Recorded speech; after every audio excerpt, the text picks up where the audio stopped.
Hola, ¿qué tal? Muy buenos días. Dios les bendiga. Mi nombre es Evelyn Correa. Soy servidora en la Iglesia Pentecostal Unida de Colombia de la América.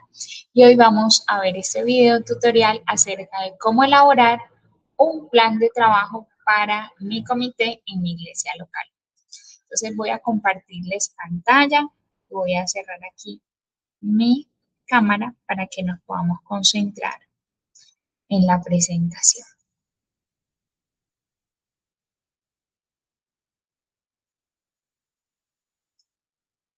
Bueno, entonces tenemos aquí nuestra presentación de enero de 2026, cómo elaborar un plan de trabajo para el comité de mi iglesia local.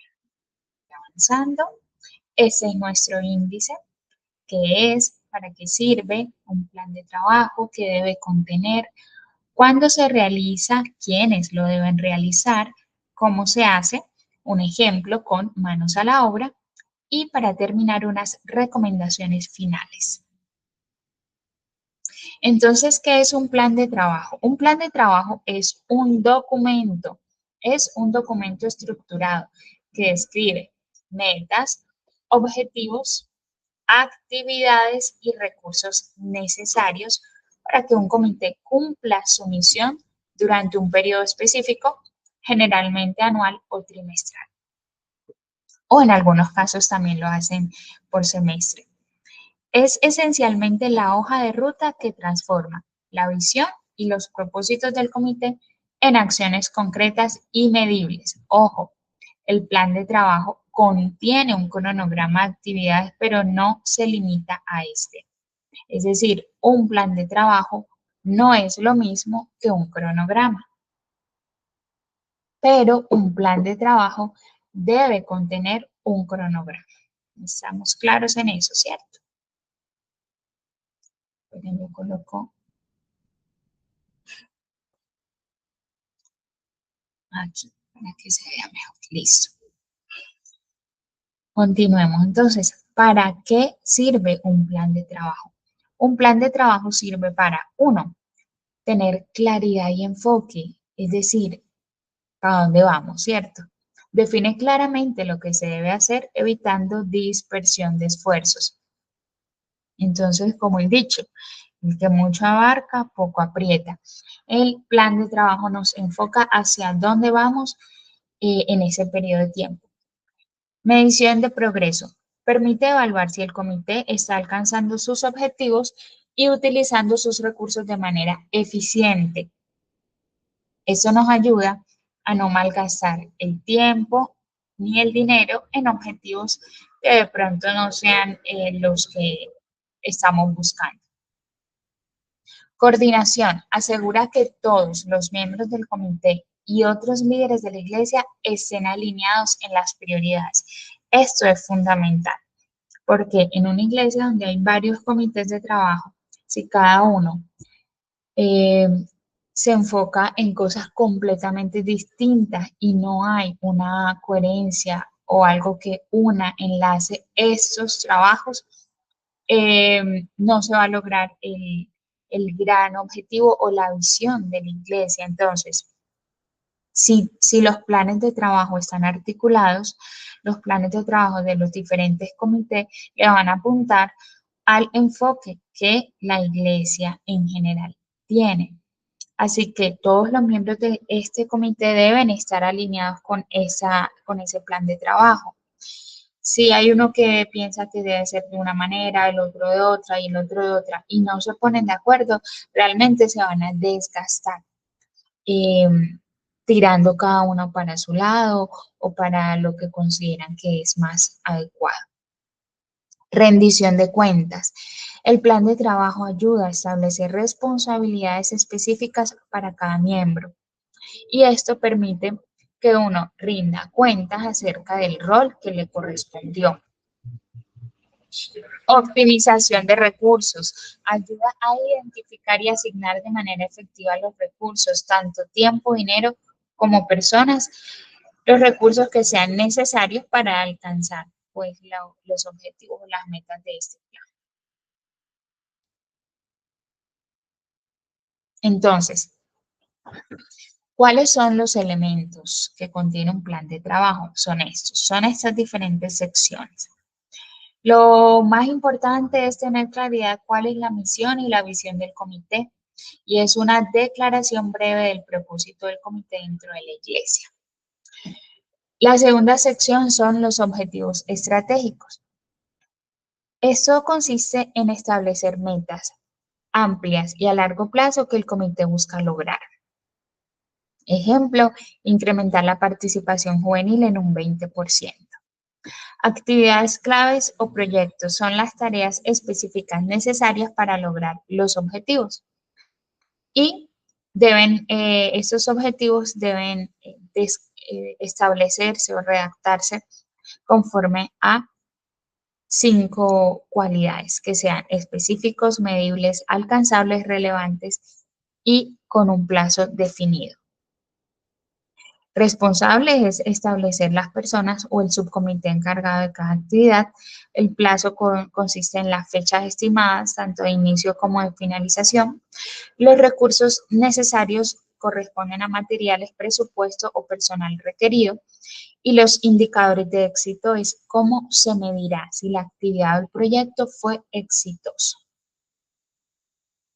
Sigamos entonces, ¿cuándo debe realizarse un plan de trabajo? El plan de trabajo debe realizarse en un momento estratégico que permita la planificación y asignación de recursos con antelación. Entonces, idealmente debe ser antes del inicio del periodo de ejecución.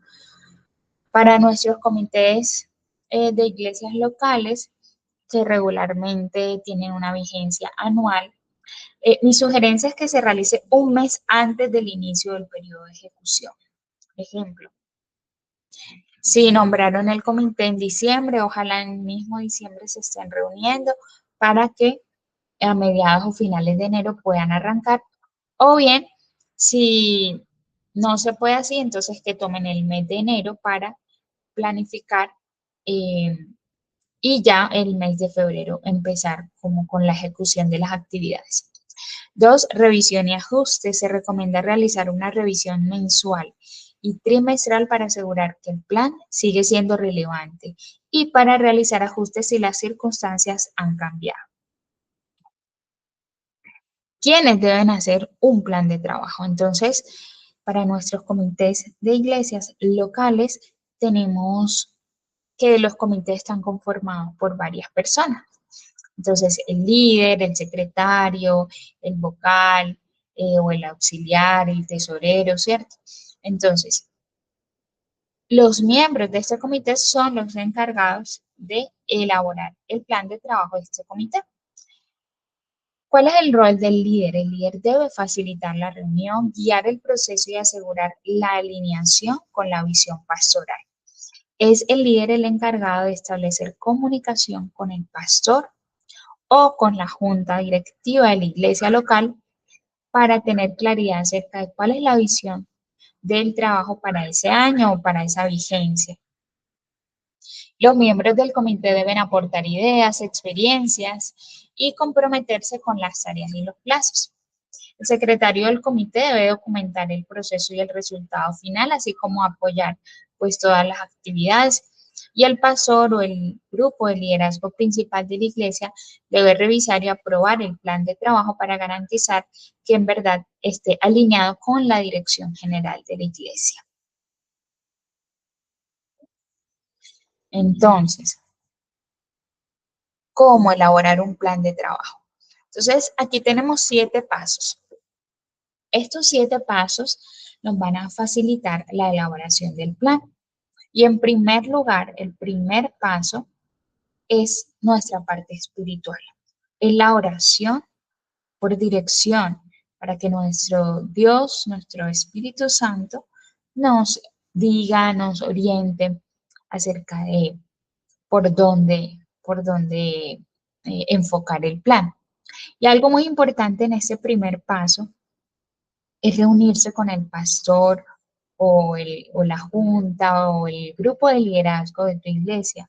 Si tú no tienes una claridad eh, acerca de la visión que se va a seguir ese año de trabajo, debes hablar con tu pastor o con la persona encargada para que tu plan de trabajo, si tú eres el líder de ese comité o si eres miembro, entonces sugerirle al líder que bien sea el líder o entre todos se puedan reunir con el pastor y tener claridad acerca de la visión que van a seguir para ese año. En el segundo paso tenemos la revisión de fundamentos. Este es quizás el paso más demorado y es tener claridad acerca de cuáles son las necesidades de tu congregación, cuáles son los propósitos. ¿Qué me sale? Sí.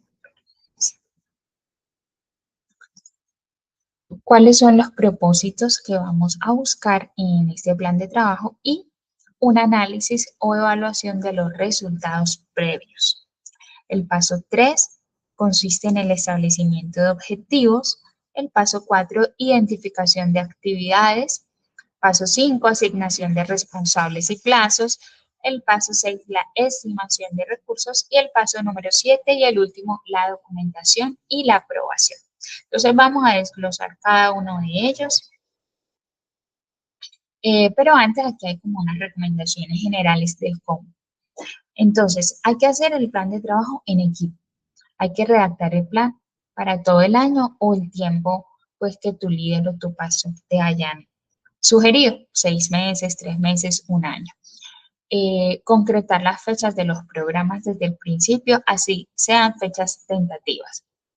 Sugerencia, enfocarse en un objetivo por trimestre, máximo 5 objetivos por año. Cada objetivo puede tener varias actividades. Y para elaborar y redactar el plan de trabajo vamos a recordar las áreas de propósito de la iglesia que son adoración, edificación o discipulado, comunión, evangelismo y servicio o ministerio. Todo lo que hace una iglesia está incluido en esas 5 áreas de propósito, ¿sí? Los cultos por lo regular le apuntan a todo, porque en uno culto se adora, se edifica o se disipula, hay comunión de los hermanos unos con otros, eh, puede que haya evangelismo si de pronto el comité de evangelismo está pendiente de las personas, de las visitas, ¿cierto? De invitarlas quizás a los grupos evangelísticos o sencillamente porque prácticamente todas las predicaciones o mensajes eh, pueden enfocarse de una forma evangelística a las visitas. Y servicio o ministerio, que consiste en que aún en los cultos, pues todos estamos creciendo en nuestro servicio a Dios, sobre todo si estamos sirviendo activamente. Bueno, también hay que revisar que los objetivos apunten a algunas de estas áreas, ¿sí? Asegurarse que las actividades sean coherentes para alcanzar los objetivos. Y acá hay unas sugerencias de ejemplos de verbos para objetivos. Sensibilizar, enseñar a la congregación, motivar a los hermanos, exhortar a los creyentes, edificar a la iglesia, preparar, ayudar, servir, fomentar, ministrar, instruir, promover, celebrar, equipar, capacitar. Bueno, hay muchos objetivos. Estos son algunos ejemplos para redactar estos objetivos que tenemos en nuestro plan de trabajo. Bueno, ahora sí, manos a la obra. Vamos a hacer un pequeño ejemplo. No me voy a demorar mucho. Y bueno, en el paso 1, ahora sí los vamos a desglosar. Sugerencia, apartar un tiempo de ayuno y oración, ojalá todo el comité. Y pregúntale a Dios, tú y todo tu equipo, cuál es su voluntad para la población o servicio a cargo. Aquí es muy importante definir. Hay comités que se enfocan en poblaciones como los niños, los jóvenes, adulto mayor, mujeres, caballeros. Entonces, si tú haces parte de un comité así, debes preguntarle a Dios cuál es la voluntad para ese grupo poblacional. Hay otros comités que no se enfocan en sí en una población, sino que tienen a cargo servicios que son como transversales, como intercesión, evangelismo, alabanza, ¿sí? Entonces también hay que preguntarle cuál es la voluntad de Dios para ese ministerio, para ese servicio. Conversar, como les decía ahorita, conversa con tu pastor acerca de la visión y áreas de enfoque para este año. De pronto el pastor puede decirte, mira, yo quiero que las mujeres de la iglesia este año aprendan a evangelizar mujeres, ¿sí? O yo quiero que los jóvenes de la congregación crezcan en santidad, ¿sí? Y así sucesivamente.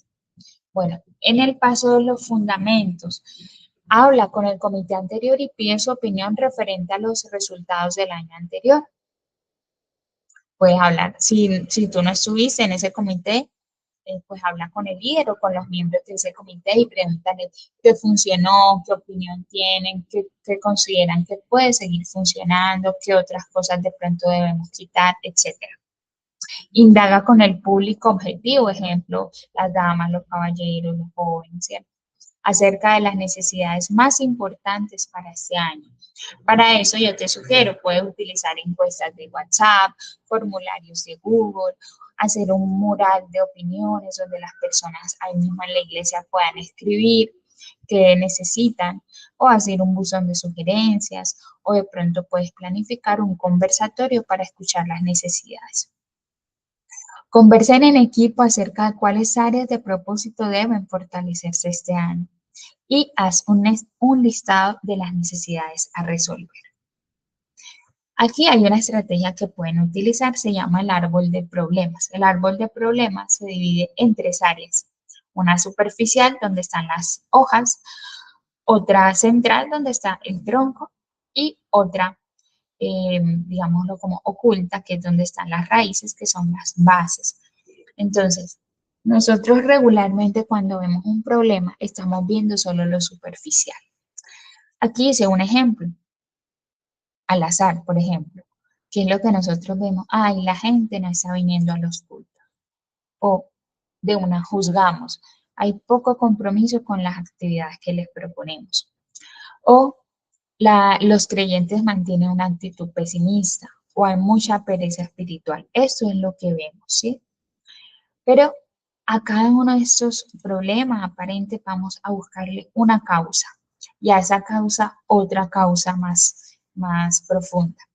Entonces, podemos poner aquí en la segunda parte. No, lo que pasa es que los cultos están siendo aburridos y por eso la gente no quiere venir. O lo que sucede es que los programas están siendo muy desorganizados, les decimos una fecha y no las cumplimos, ¿sí? Y por eso la gente ya no quiere venir. O de pronto el énfasis está en los programas y no en las personas y no nos estamos interesando por las personas y las personas ya no quieren venir. Por otro lado tenemos, no, lo que pasa es que la gente no tiene tiempo, falta de interés o de pronto hay un desconocimiento acerca de las prioridades o no hay quien los anime o motive. Pero resulta que si analizamos las causas más profundas, vemos que las vidas de muchos creyentes son vidas que no están siendo controladas por el Espíritu Santo. Son vidas con vidas devocionales pobres. Son vidas con pobres bases espirituales o desconocimiento acerca de cómo vencer la tentación y se están de pronto dejando vencer por la tentación, cayendo en pecado y eso los está apartando de la iglesia. O a lo mejor hay un programa de discipulado ineficaz, sin estructura, ¿sí? Hay poco interés del liderazgo hacia los creyentes, hay falta de acompañamiento en el liderazgo de pronto por parte de sus pastores o de sus líderes a cargo, etcétera. Entonces, cuando nosotros desglosamos los problemas y buscamos diferentes causas, vemos que las soluciones deben estar en las raíces, ¿sí? Entonces, si nosotros nos enfocamos solamente en lo superficial, la inasistencia a los cultos, nos vamos a comportar como una mamá cantaletosa que le va a decir a la gente que usted no viene al culto, venga al culto, venga al culto, pero no estamos entendiendo la causa. Pero si nosotros vamos a la causa y vemos que hay un programa de discipulado ineficaz y sin estructura, vamos a corregir ese programa, ¿sí? Para que sea eficaz, para que tenga estructura y así las personas estén interesadas en asistir a ese programa de discipulado. Entonces, mi sugerencia es que puedan elaborar entre su comité este árbol de problemas. Otro elemento importante es entender las 5 áreas de propósito de la iglesia, que son adoración, evangelismo, comunión, discipulado y servicio. En adoración incluye la oración, las vigilias, los ayunos, la ofrenda, el diezmo, la intercesión. El evangelismo incluye las campañas y los cultos evangelísticos, la estrategia REFAN, que son reuniones familiares de amistad o células o grupos pequeños. Eh, en evangelismo también se incluye el acompañamiento que se hace a las visitas, ¿cierto? Comunión. La comunión es fundamental en una iglesia. Entonces se le debe dedicar, se debe enfocar, es decir, deben haber programas enfocados en la comunión. La comunión puede incluir integraciones por grupos, como integraciones de jóvenes, integraciones de niños, integraciones de damas o integraciones generales para toda la congregación.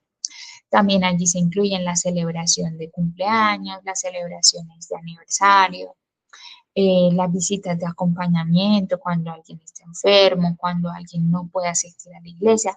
Todo eso es comunión. Discipulado es todo lo que se enfoca en la edificación, ¿sí? En la enseñanza de la palabra, pero también en el acompañamiento, en la mentoría.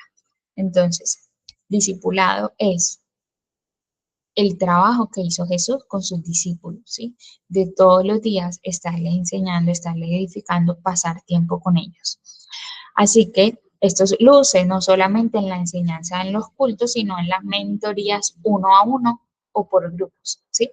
Entonces, el líder, por ejemplo, de los jóvenes puede tener tiempos con los jóvenes, no solamente enseñando en los cultos, sino tiempos, como por ejemplo en los tiempos de comunión y generar espacios de discipulado.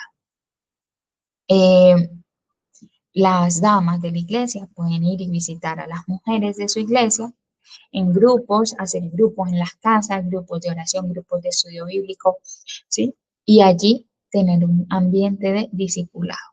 El discipulado debe responder a las necesidades de las personas. Es decir, si yo tengo la necesidad de aprender a estudiar la Biblia, pero en los cultos de pronto no es un tema que toquen desde el altar, mi líder, ¿sí? O alguien en la iglesia debería mentorearme para enseñarme eso. Servicio. El servicio es todo lo concerniente al ministerio, a cómo nos equipamos para servir mejor al Señor. Entonces, incluye la capacitación para el servicio, el apadrinamiento a líderes y comités. Esto es fundamental. Un líder debe tener siempre a alguien que esté pendiente de él para ayudarlo a crecer.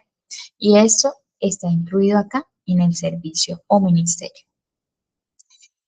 Y bueno, entonces del árbol de problemas y del hacer una lista de necesidades y tener en cuenta esas 5 áreas de propósito, de allí van a surgir los programas que vamos a implementar en nuestro plan de trabajo. Entonces vamos a hacer una lista de necesidades. Yo hice un ejemplo, es una sugerencia. Estas necesidades nacen de haber escuchado, por ejemplo, yo hice aquí un ejemplo con los jóvenes, ustedes pueden hacerlo, damas, caballeros, niños, ¿sí? En niños, por favor, incluir las necesidades de los padres también, comité de familia, de pareja, ¿sí? Incluso pueden hacer también de alabanza, de intercesión, de evangelismo, escuchando qué necesidades en esas áreas tiene la congregación.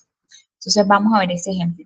¿Qué necesitan los jóvenes? Vamos a suponer que de las encuestas, de los conversatorios que hicimos, surgieron estas necesidades. Y de nuestro árbol de problemas también. Los jóvenes necesitan ser escuchados, valorados, acompañados en su crecimiento espiritual, visitados, necesitan de pronto aprender a orar, a adorar, a estudiar la Biblia, a vencer la tentación, a priorizar el tiempo, a aprender la importancia de servir a Dios. Estas pueden ser algunas. Quizás al momento de ustedes hacer este ejercicio les salga una lista más amplia. Y estas son las 5 áreas de propósito, ¿cierto? Entonces, al mezclarlas, nosotros vamos a diseñar los programas. Aquí hay un ejemplo de 2 programas, ¿sí? no necesariamente van a ser los definitivos, ni acá está el lema, ni el versículo clave, no, sino algo general. Por ejemplo, se necesita un programa de edificación espiritual con énfasis en: 1. La batalla espiritual a través de la lectura bíblica y la oración. 2. El verdadero adorador. ¿Sí? Otro programa, un programa de acompañamiento y discipulado personalizado que les ayuda a los jóvenes a ¿qué? A sentirse acompañados en su crecimiento espiritual, a sentirse miembros o partes activas del cuerpo de Cristo en su iglesia local.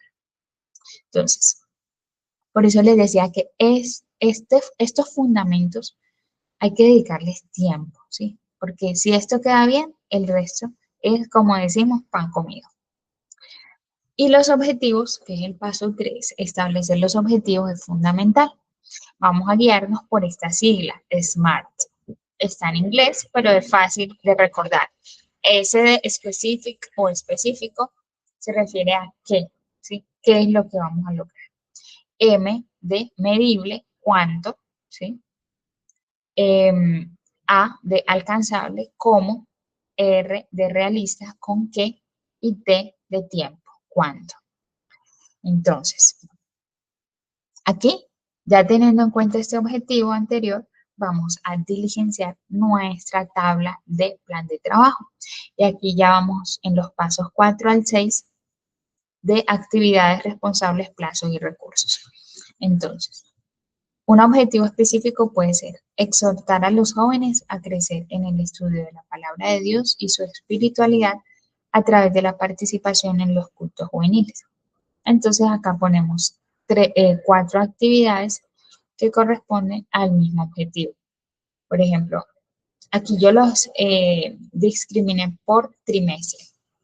Los cultos del trimestre 1, los del trimestre 2, los del trimestre 3 y los del trimestre 4. Entonces, todas las actividades de culto van a apuntar a ese objetivo, ¿sí? Pero en diferentes temas, ¿sí? En diferentes fechas.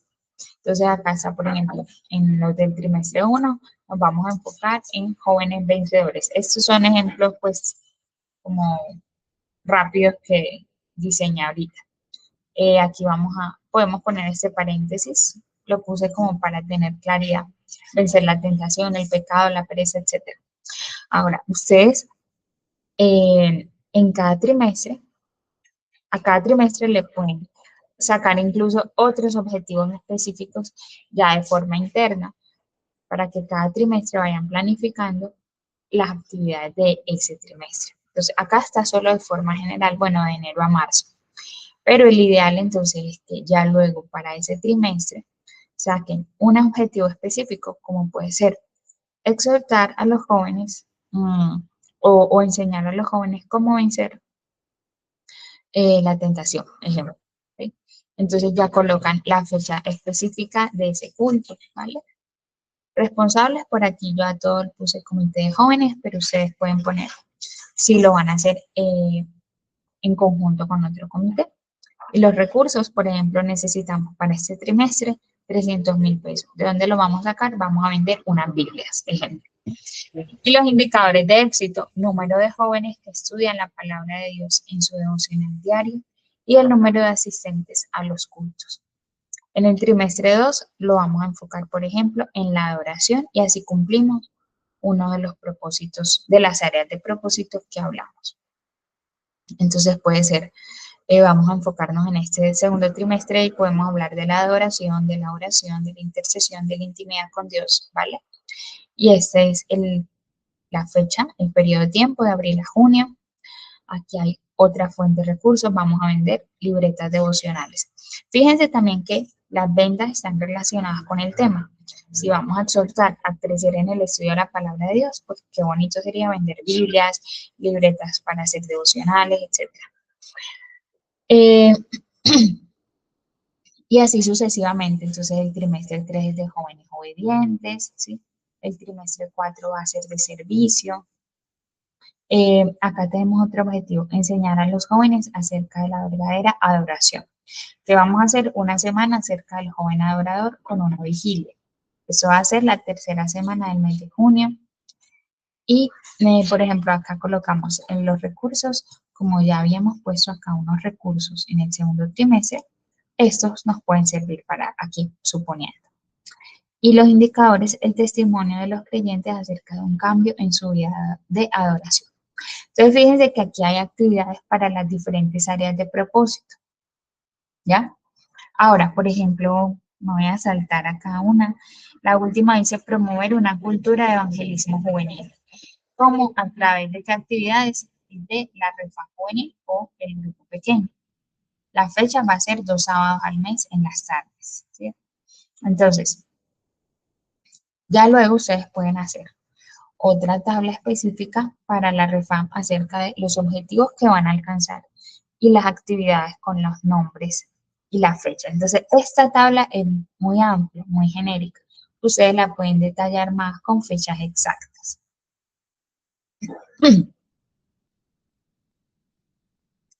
Y luego van a hacer el cronograma. Aquí no lo terminé, pero es un ejemplo. Ejemplo, en el primer trimestre ya dijimos que vamos a hablar acerca de los vencedores, en el segundo de la adoración, el tercero de la obediencia, el cuarto del servicio. Entonces, acá que vamos a discriminar, bueno, las fechas de los cultos, por ejemplo, estos son los 4 viernes en los que hay cultos, la refam, que son los grupos pequeños, serían estos 2 sábados, y un ayuno, por ejemplo, ¿cierto? Y así, en febrero, entonces, cuáles van a ser las fechas de los cultos, cuáles van a ser las fechas de la refam. En marzo, bueno, por acá dijimos, no lo leí, pero dice, propiciar un ambiente de comunión fraternal e integración en los jóvenes. Propusimos una integración en cada trimestre, el último domingo del último mes de cada trimestre. Entonces, el último mes del trimestre es marzo, este mes debe haber una integración. El último mes del segundo trimestre de junio, ese mes debe haber una integración. Y así, entonces, aquí adelante los colocamos las fechas, ¿sí? Pasemos. Y para finalizar, unas recomendaciones. Tenemos uno, la flexibilidad. El plan de trabajo es una guía, no una cadena. Prepárate para hacer ajustes cuando surjan nuevas necesidades o desafíos inesperados. 2. Comunicación. Comparte el plan final con toda la congregación, si aplica, o al menos con el resto del liderazgo. El compromiso es comunitario. 3. Celebración. Celebra los logros a medida que las metas se cumplen. El reconocimiento motiva al equipo a seguir adelante. 4. Seguimiento. Incluye una reunión mensual o trimestral con el equipo de trabajo para pasar tiempo juntos como equipo, ya sea orando unos por otros o compartiendo tiempo de comunión. B. Evaluar el resultado, del periodo a evaluar. Valga la redundancia, es decir, si van a evaluar el mes, el trimestre, el semestre, ¿cierto? La sugerencia general es que hagan una reunión mensual y evalúen el mes que pasó y planifiquen el que sigue. C, hacer ajustes a las actividades que siguen. Por ejemplo, de pronto hay que cambiar fechas, cambiar contenidos temáticos, ajustar los recursos, cambiar el predicador, etc. Y de ajustar el equipo de trabajo según las necesidades que surjan. Esto incluye de pronto la necesidad de incluir un nuevo miembro en el equipo según las necesidades o despedir a uno que ya no puede seguir por diferentes razones. Entonces eso fue todo, muchas gracias y que Dios les bendiga.